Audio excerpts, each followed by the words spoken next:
இன்றைய 5 முக்கிய செய்திகள் உங்களுக்காக. சிங்கப்பூரின் தேர்தல் தொகுதி எல்லைகளை நிர்ணயிக்கும் குழுவை பிரதமர் லாரன்ஸ் வாங் அமைத்துள்ளதாக தேர்தல் துறை ஜனவரி 22ஆம் தேதி வெளியிட்ட அறிக்கையில் தெரிவித்தது. சிங்கப்பூர் வாக்காளர் பதிவேடுகளை புதுப்பிக்கவும் பதிவாளர் அலுவலகம் தொடங்கியுள்ளது. பிப்ரவரி மாதத்தில் பொதுமக்கள் பெயர்களை சரிபார்க்கலாம். பொது வீடமைப்பில் இடம்பெறும் வீடுகள் எப்போதும் சிங்கப்பூரர்களுக்கு கட்டுப்படியான விலையில் இருக்கும் என்று பிரதமர் லாரன்ஸ் வாங் தெரிவித்துள்ளார். மாணவர்களுடனான கலந்துரையாடல் நிகழ்வில் பங்கேற்ற போது அவர் அந்த உறுதியை அளித்தார்.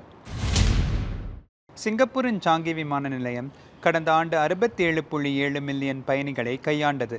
இந்த எண்ணிக்கை கோவிட்-19 பெருந்தொற்றுக்கு முன்பிருந்த நிலையை எட்டியது. 2028 மாண்டாய் சதுப்பு நில கரையோர இயற்கை பூங்கா எனும் புதிய பூங்கா மூலம் கரையோர நடைபாதைகளில் நடந்தபடி புலம்பெயர்ந்த பறவைகளை கண்டு ரசிக்கலாம். புக்கிட் பாத்தோக் பசுமை பாதைக்கு செல்வோரும் மேம்படுத்தப்பட்ட நடைபாதைகள், உடற்பயிற்சி இடங்கள் மூலம் பயனடையலாம். அமெரிக்காவில் 18,000 இந்திய நாட்டவர் சட்டவிரோதமாக தங்கியிருப்பதாக அமெரிக்காவும் இந்தியாவும் இணைந்து கண்டறிந்துள்ளன. அவர்களை சொந்த நாட்டுக்கு திருப்பி அனுப்புவது தொடர்பாக அவ்விரு நாடுகளும் கலந்து பேசியுள்ளன. இது போன்ற மேலும் செய்திகளை உடனுக்குடன் தெரிந்து கொள்ள தமிழ் முரசு செயலியை பதிவிறக்கம் செய்யுங்கள். தமிழ் முரசுக்காக ரவி சிங்காரம்.